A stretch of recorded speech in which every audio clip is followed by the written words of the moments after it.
there is no conflict when we can see that there is life and there is the life form. Violence, snatching away the freedom of another creature, harming another creature, good, bad, evil. All these concepts apply only to form.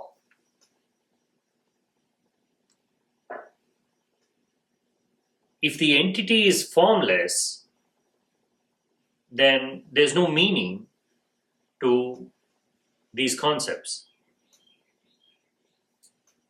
Consciousness is a formless entity. Because it's formless, it doesn't violate, it doesn't kill, it doesn't hurt.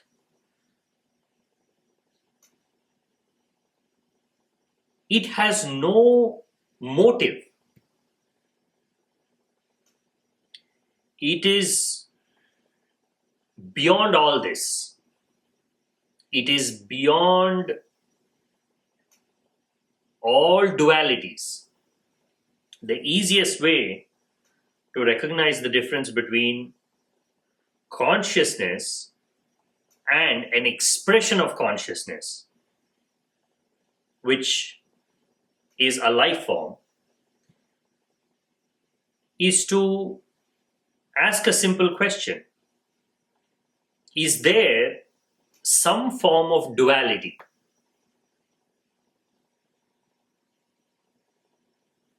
Evil has its opposite, good as its opposite,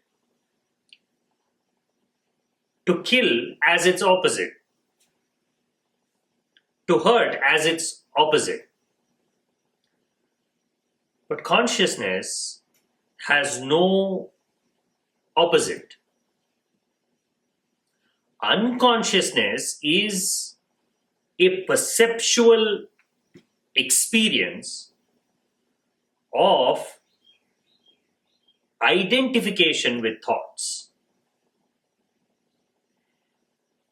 A creature can become so identified with thoughts that it can disconnect itself perceptually from consciousness. Existentially, it can never be disconnected.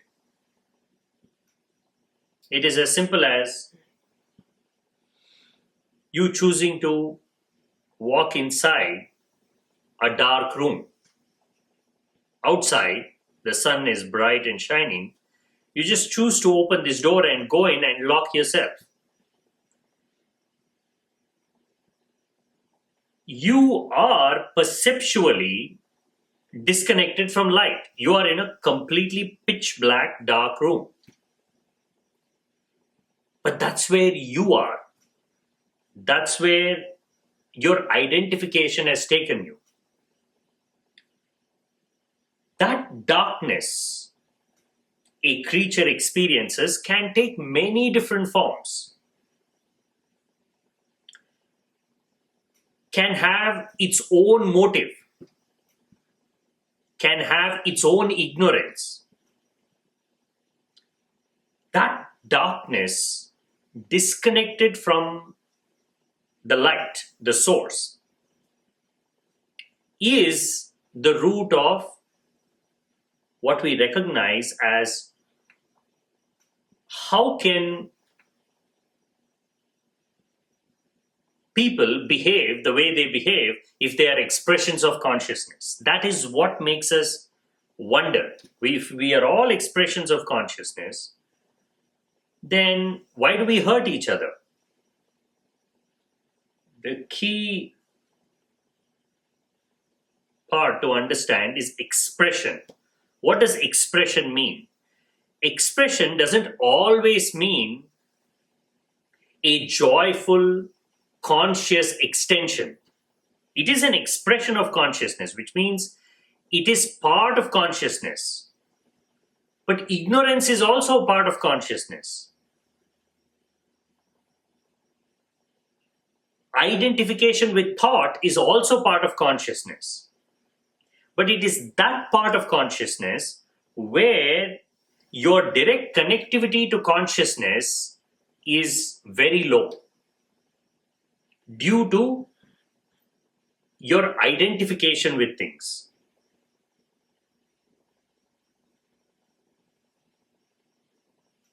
You can get attached to any thought. We can start weaving ideas upon ideas,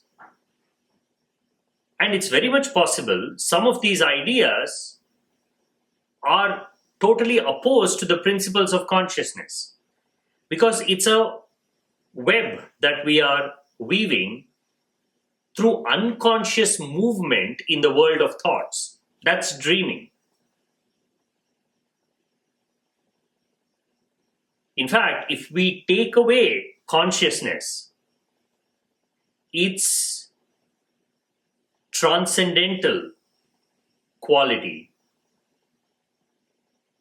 the oneness of consciousness, the underlying essence of consciousness that connects all of us, which represents love, which represents empathy, which represents kindness. These are not individual qualities. These are existential qualities, because somewhere deep down we're all connected. That connection is what we experience as empathy. That connection is what we experience as love. When we see someone in pain, we are in pain. This need not be taught. It comes naturally to us because of consciousness. Now, if we were to remove consciousness and simply explore the idea of thoughts influencing a creature to act this way or that way, it is not hard to see that mind can be a very dangerous entity.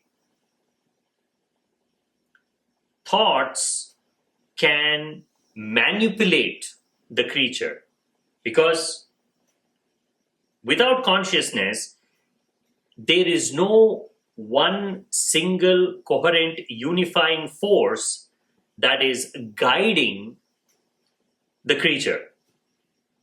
What's guiding the creature is whatever that creature is occupied with in the world of thoughts in that moment. So in a moment, that creature can be guided by anger. In a moment, by jealousy. In a moment, by revenge. What is the difference? Everybody experiences these emotions. There's not a single person who has not had negative thoughts of even hurting someone. But what separates someone who actually does these things and someone who just thinks, acknowledges the thought, and drowns it in love and compassion? What is the difference? The difference is the ability to exercise your choice to be conscious, your ability to be aware, your ability to be in the moment. In fact, it's very simple. Thought is purely negative. It's manipulative. It is divisive. It is selfish. It is blind. And yet, we are able to coexist. We are able to understand each other to whatever extent we can understand. We're able to create a civilization where not everybody is trying to hurt everybody else. But look how long it has taken for us to get here. The farther we go back in time, the more violent, the more raw, more primal human expressions and interactions were. It has taken a long time for us to deal with this divisive force which is thought. We had to create rules. We had to make agreements. We had to punish those who did wrong. We had to reward those who did the right things. That is what society is. This structure exists to deal with the destructive force of thoughts. Otherwise, consciousness is so pure, so simple, and so non-judgmental and non-partial. It is always the same to everybody. The way you experience your consciousness, your I amness, is exactly the same the way I experience my I amness. And we know that because when something is not going right, when we are affected by something negatively, notice how similar our reactions are, at least internally. How we express that on the outside is where our awareness, conditioning, our understanding of life, everything comes into the picture.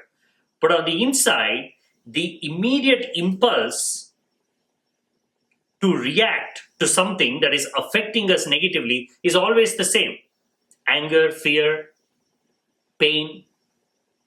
That means you are experiencing your I amness the same way I am experiencing my I amness. That is why I don't have to specially investigate into the nature of yourself to know that your ego can be hurt. I can affect you negatively. I know it. Now, that is one of the foundations of compassion. One main reason why we don't just hurt each other, because we know the pain. It's possible to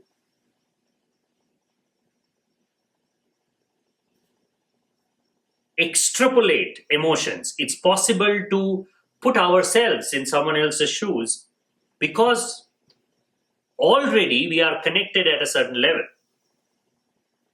Now that's consciousness. But what we do as individuals in the world of our thoughts and dreams and desires is disconnecting from everything. That's the process of dreaming. It is to create a fictitious entity called the ego and start feeding it. And what are we feeding it? What is its food? It's thoughts. Unless you are extraordinarily careful, be at the door guarding each and every thought that is becoming you to keep negativity out, you will be eventually a bundle of contradictions.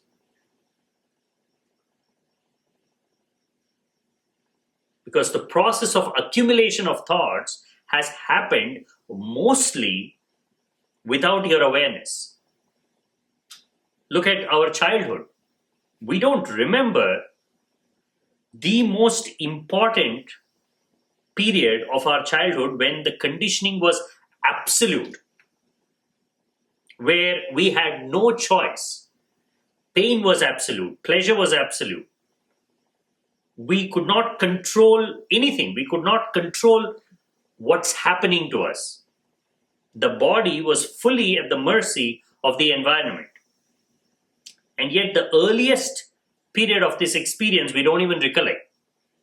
We don't recollect being in the womb. We don't recollect taking birth. In fact, the earliest recollections are photographs, not memory. Someone shows and says, hey, do you recognize this? Do you remember? The oldest photographs or the earliest photographs we don't even recognize. We know it's us because the photograph is there, the proof is there. But why isn't the proof so obvious for us on the inside?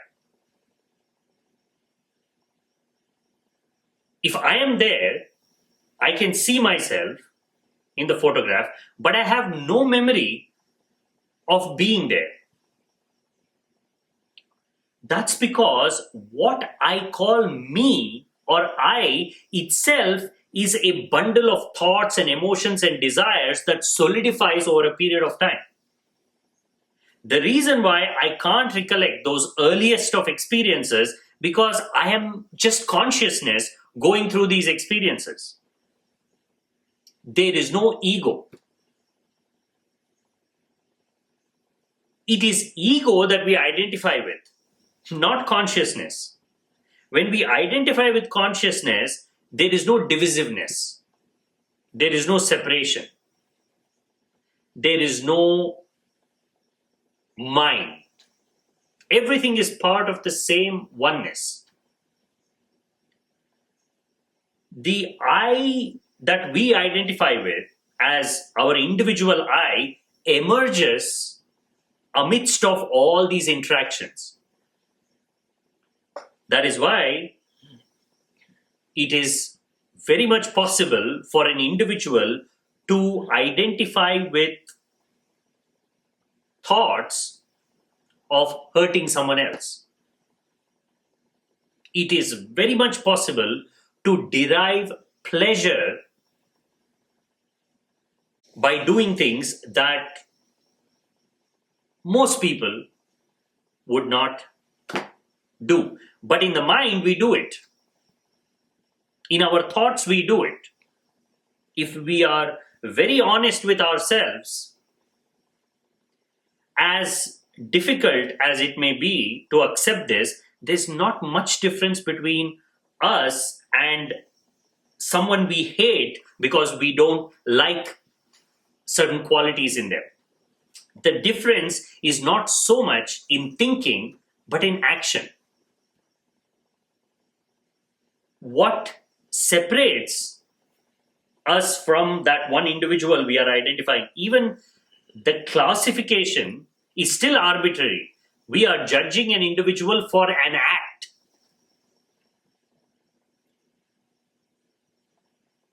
But that person can also have compassion, can also experience love and empathy. In fact, they do. Even some of the most hardened criminals, most of them have different personalities when they're interacting with different people. There are all kinds of examples. A murderer, a rapist, is wonderfully kind and nice to his own family. It is hard to believe. He behaves very differently with his own kids. And then he can still think about all the things and act on them if it's not his kid. That's because ultimately it is a thought that is deciding for the individual. It is not the individual who's deciding. That is what growing up is. That is what self-learning, training, to fight the mind, to be skeptical of the mind, enough to apply logic, reasoning, intelligence to the chaotic realm of thoughts and filter out those thoughts and experiences that if you were to act upon, it would lead to some negative consequence.